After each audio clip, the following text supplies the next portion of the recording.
In this video, I'm going to talk about the biggest reason why I fell into a severe depression for quite a few years and why I can easily fall back into it if I'm not careful.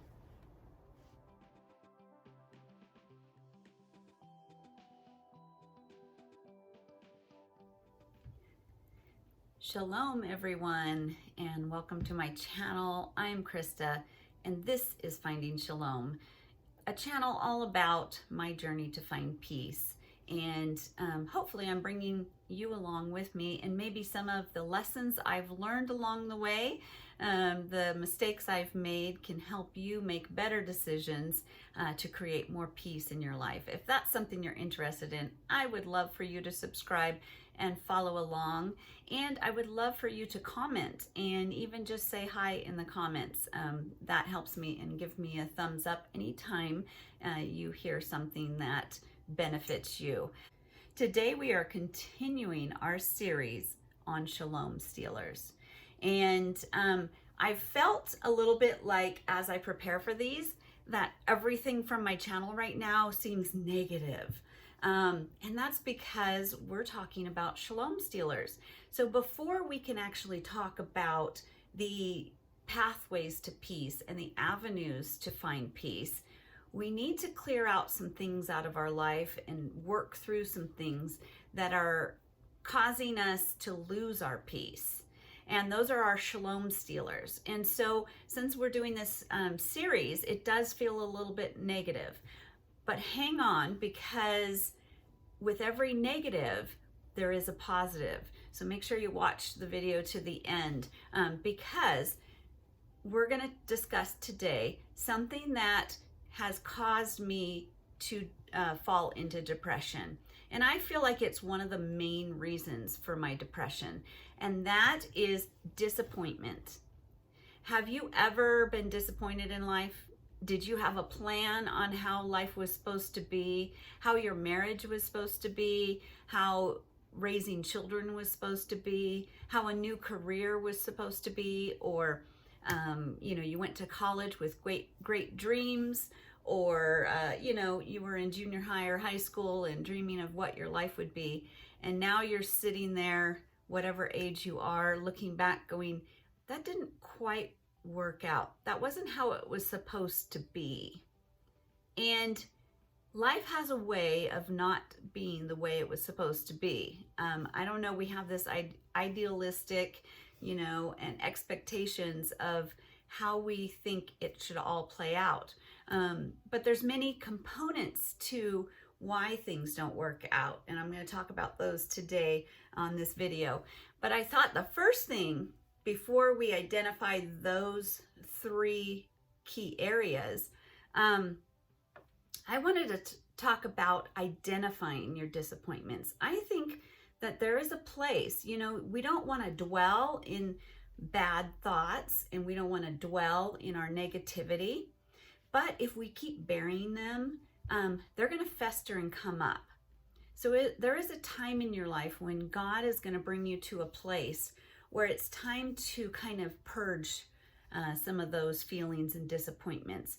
And so it's okay to, in your journals, to maybe write out your disappointments. And, David in the Psalms is a great example of that. Often he pours out his heart to God, because God is his friend. He has a really close relationship with God. And so God allows him to just pour out his heart. And sometimes he tells God, I'm really disappointed with life. I'm scared. I'm afraid. I thought this was going to be different. Why am I running for my life when you anointed me to be king? Just all of the different things, he actually created a lot of the pain in his own life. And, but he spills that all out before God. He repents before God for those things.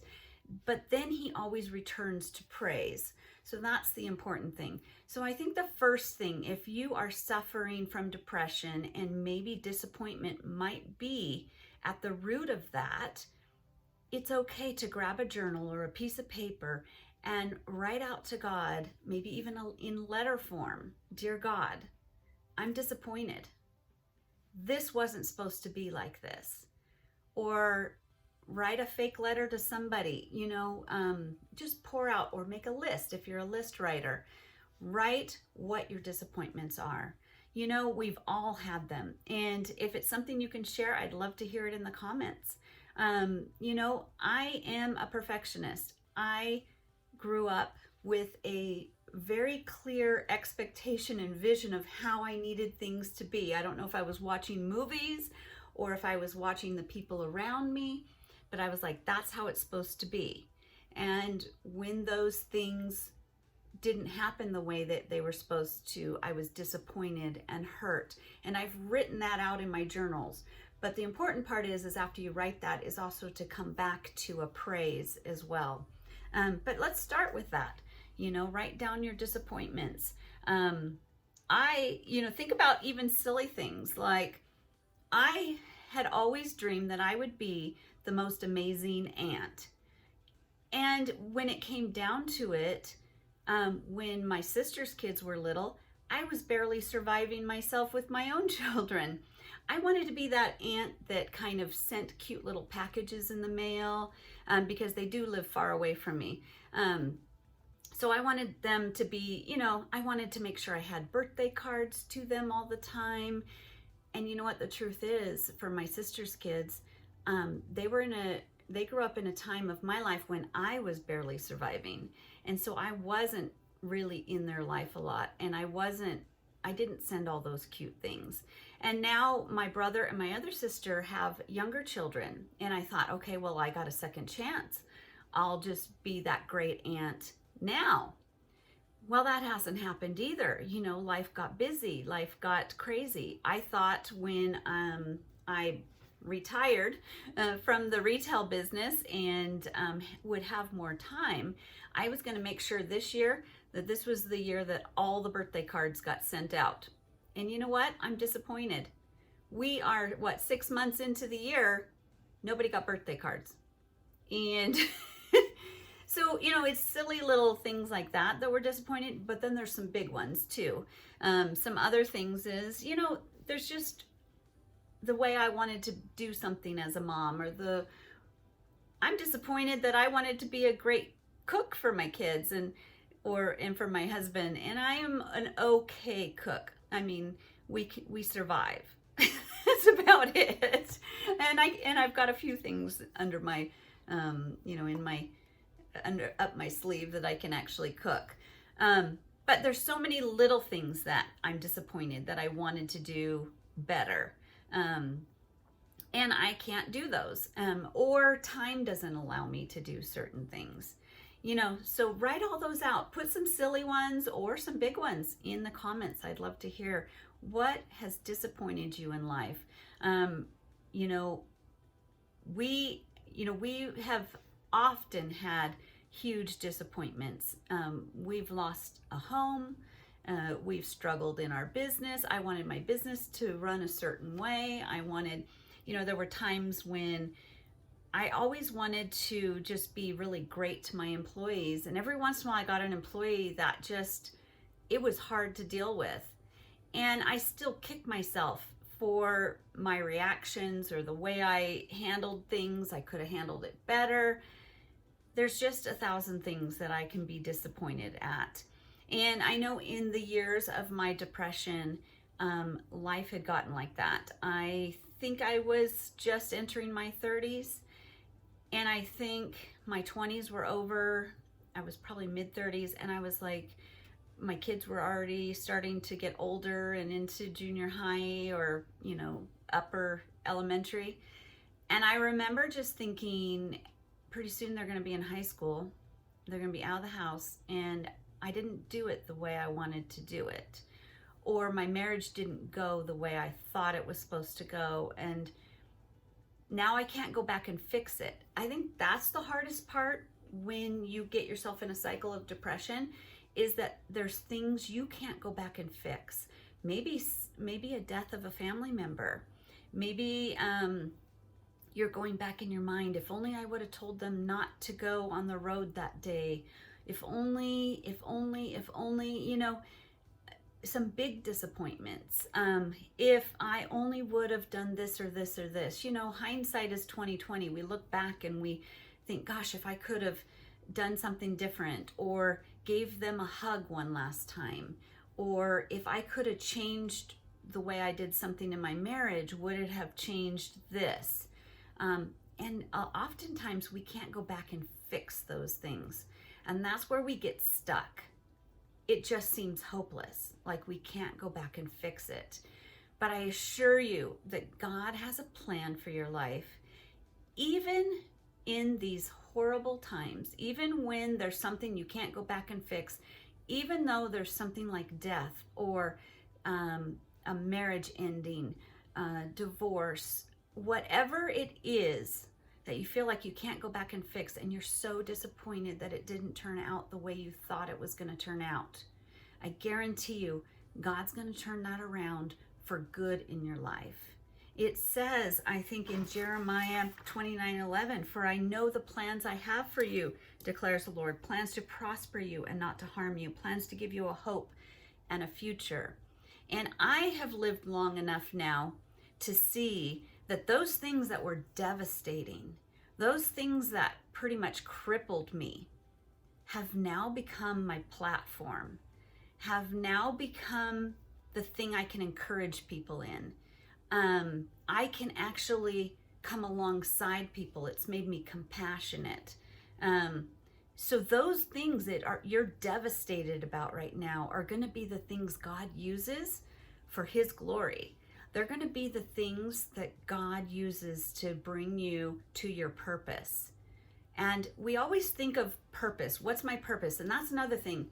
This week I really struggled because I wanted to, years ago, we realized that there were no seamstresses in the area. I was trying to hire them for the bridal shop, and it was really hard to find seamstresses. And if I found one and trained them, then they moved away, or they got married, or they suddenly had kids or whatever, and it was really hard. And there is so much potential for revenue for women or men who want to sew, especially in the bridal industry, and there is such a huge need for it. So I had really had Jay transform part of our shop into an area where I sewed, and I purposely just felt like God was leading me to add extra areas so that I could bring seamstresses alongside me. And I shared that dream with a friend of mine here in town, and she's a powerhouse, and she has purpose. She goes and she gets it.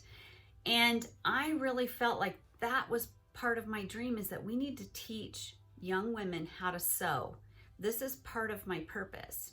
And yesterday I actually had to say no to helping her. She has already created a whole school here in 2 different cities now. It's been over a couple of years now, or a year and a half.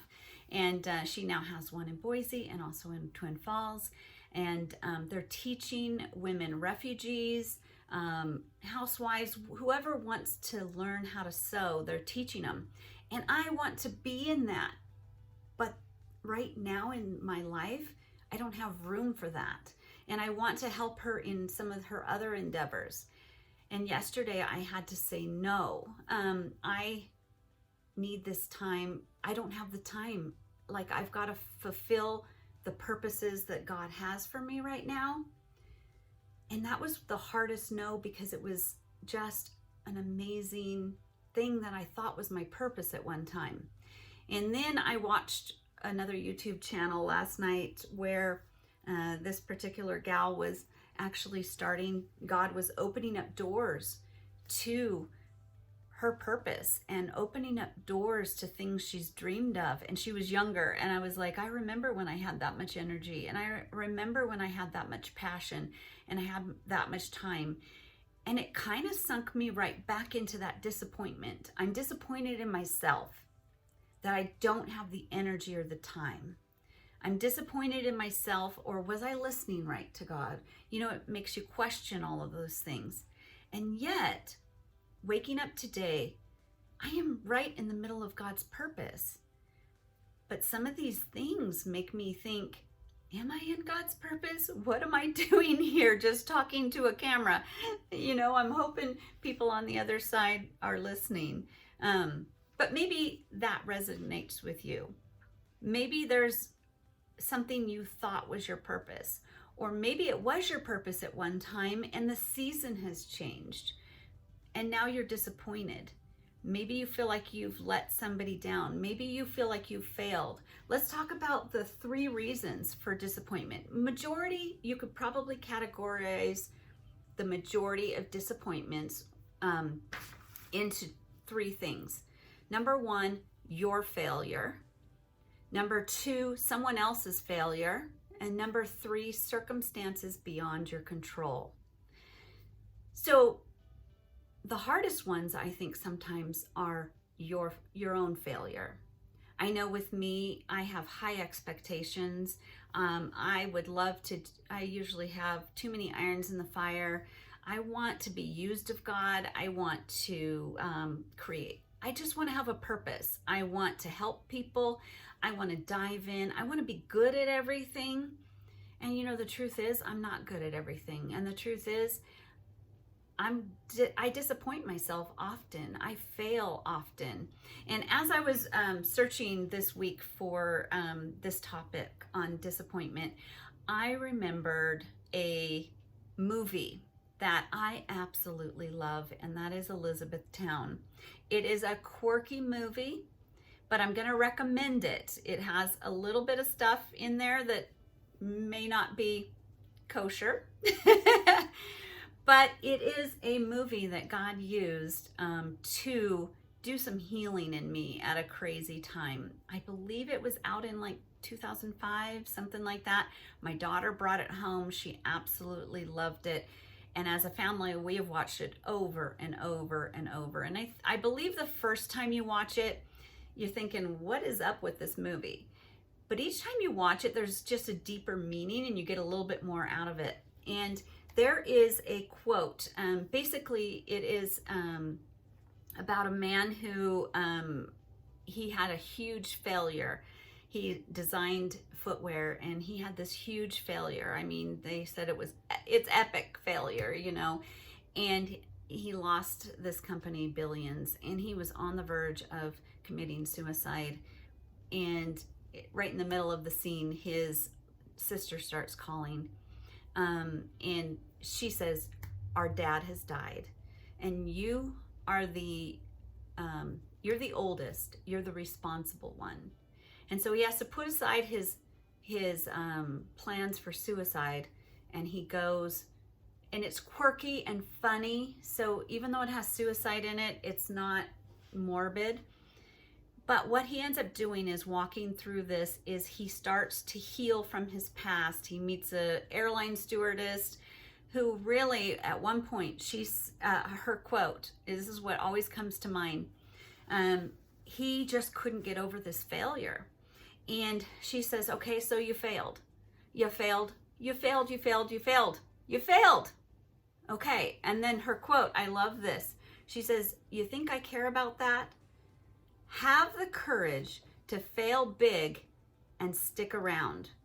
Make them wonder why you're still smiling. That's true greatness to me. And I have carried that with me through years and years, because failure is not the end. You think of a baby who's learning how to walk. That baby is going to fall down and fall down and fall down. And I know that example has been used over and over again, but you can think of that in anything in life. To live is to fail. You're going to fail. In fact, the only way you're not going to fail, and that's a true failure, but the only way you're not going to fail is to not try. I mean, if you do nothing and just kind of go through life like that, you're not going to have any big failures. But if you're going to dream big and you're going to make a difference in this world, you're going to do it falling down all the time and making failure after failure after failure. So don't be afraid of failure.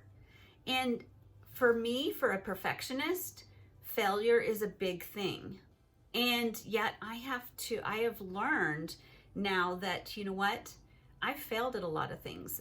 This year, my example is my seedlings. I have started them and restarted them. And some of it has been because I failed. Other things, I watered it too much, or just I didn't move them into the light fast enough. And then there's some things that are out of my control. And that is that we had the longest spring. It has just been cold. It snowed in our South Hills Monday. So it's just rained and dark. And so we've struggled to get these seedlings. But in the garden world, did I just get frustrated and give up? No, I just replanted. I just kept trying, you know. And we need to do that in life and not be afraid to fail. And our children, we need to teach them that failure is okay, because it means you're trying. It means you're getting up, you're trying something new, and you failed at it. Okay, pick yourself up and let's try something else. So, you know, also, are your expectations too high? Are your expectations realistic, or are they realistic? If they're pretty realistic or they're high, there are times when they're way too high. But to tell you the truth, I believe, and quote, if I'm wrong, I'm sorry, but I believe that it's okay to have high expectations, because you're always striving. But if you're going to have high expectations, then you better be ready to fall. But at least if you're aiming high, when you fall, you're still higher than if you didn't have expectations. So the key is not to not have expectations. It's just to realize that failure is part of it. So what about if somebody else fails and that causes you disappointments? You can't control that. You know, the one thing is are you making your expectations clear? Like, and also, is this expectation reasonable or fair? Is it a moral expectation, or is it just like, just kind of unreachable? We probably need to put lower expectations on others, and we can have the higher expectations for ourselves, but then be forgiving of ourselves and forgiving others. And sometimes people fail big time. Maybe you're in a marriage and your spouse has failed big time. Are they sorry? Are they ready to turn around? Have they done a 180? Then let's start working on forgiveness and grace and mercy and rebuild. Because sometimes when somebody you love fails, when they get back up, they become better. A better spouse, a better child, sometimes hitting rock bottom is the best thing that can happen to them and to you, because they'll be better in the long run. So sometimes God uses failure to teach us lessons, to heal us, to strengthen us, make us resilient. Psalms 23 says, even though I walk through the darkest valley, I will fear no evil, for you are with me. And I think that is a key to when some other people fail and hurt you, that you need to know that God is walking beside you and you need to lean on him. You need to pull your strength from him, not the other person. And then what about circumstances beyond your control? Just like my seedlings, I couldn't control the weather. I couldn't control that we had no sunshine for like months. But I can replant. I can be resilient. And I found some verses that help in all these areas, especially when circumstances are beyond your control. 2 Corinthians 4:16 through 18. Therefore, we do not lose heart, though outwardly we are wasting away, yet inwardly we are being renewed day by day. For our light and momentary troubles, now this is Paul speaking, so you might say, well, my troubles are not light and momentarily. Well, Paul is talking, and he is in prison. He's been beaten. He has some pretty big troubles. So what he's doing is he's referring his light and momentary troubles, he's comparing them to eternity. Compared to eternity, these earthly troubles are small. Here on earth, they might be really big ones. Maybe you lost somebody you love. Maybe you're going through a divorce. Whatever your big trouble is, it might feel really big, but when you put it in perspective of eternity, then it's a light and momentary trouble. They are achieving for us eternal glory that far outweighs them all. So we fix our eyes not on what is seen, and this is a focus thing. This is taking your eyes off of what's hurting you, taking your eyes off of what you can't control, taking your eyes off of what somebody else has hurt you with, turning your eyes onto Christ, turning your eyes onto eternal things. It says, so we fix our eyes not on what is seen, but on what is unseen, since what is seen is temporary, but what is unseen is eternal. And then another one is John 16:33. I have told you these things so that in me you may have peace. In this world you will have trouble. We do not have a promise that life is going to be easy. But in this world you will have trouble, but take heart. I have overcome the world. In other words, God is going to turn whatever's bad into good.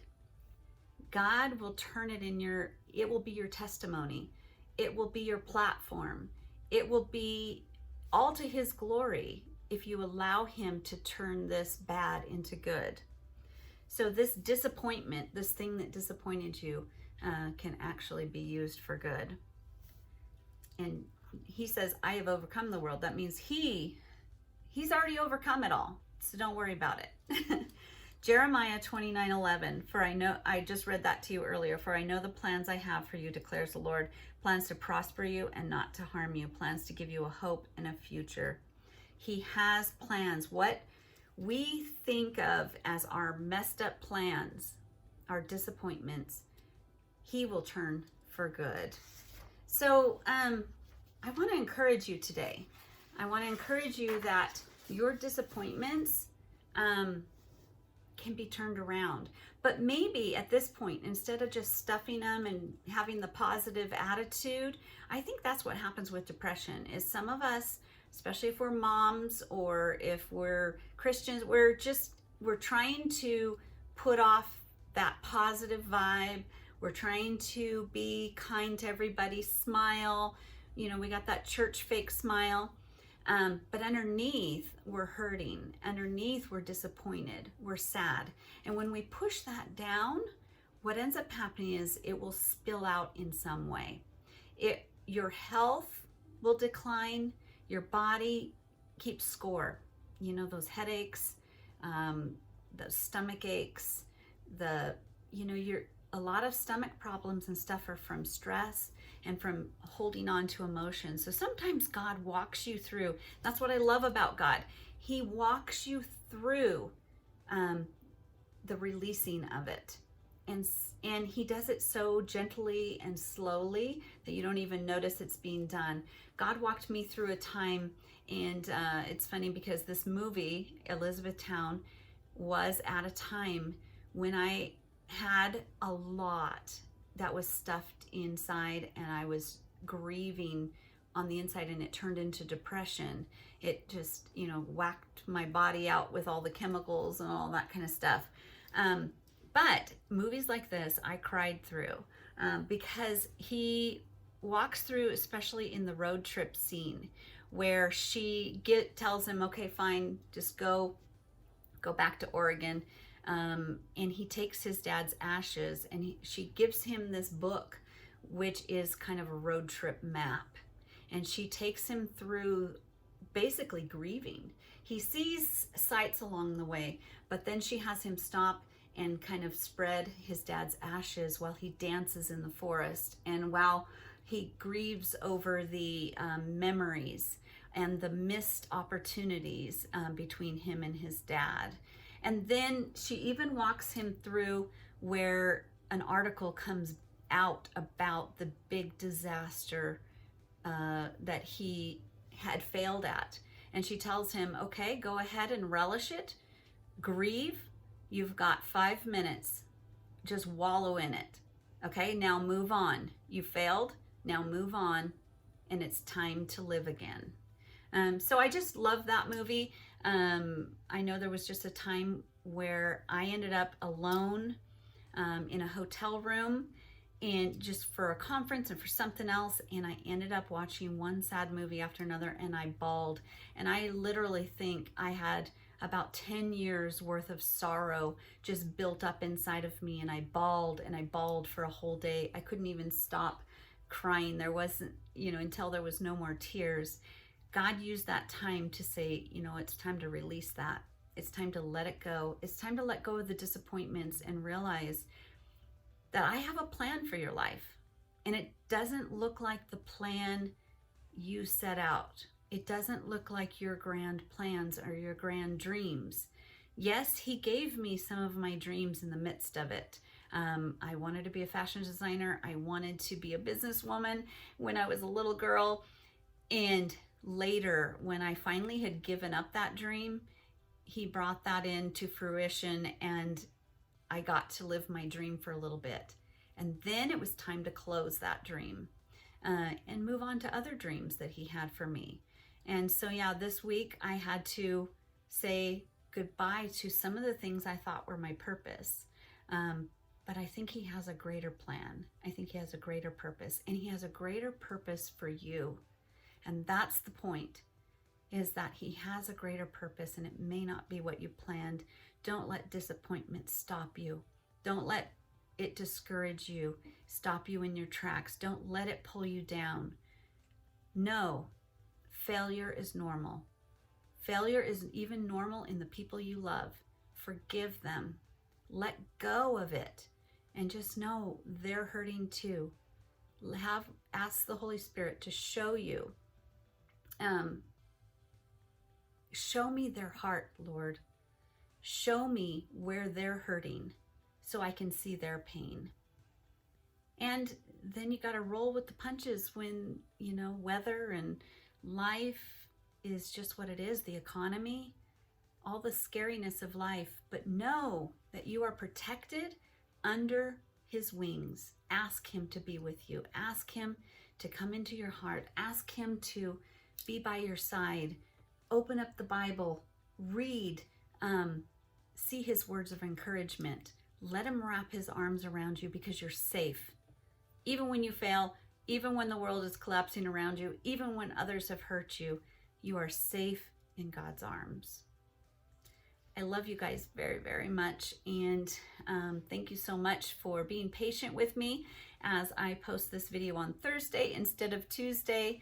I hope to get you many, many more videos, but be patient. I am in bridal season, and I am doing my best. And I will see you tomorrow for a wonderful Bible study about the different kinds of soils and God's parables. So anyways, for today, I got to get back to sewing. I love you, and have a wonderful day. Shalom, my dear friends.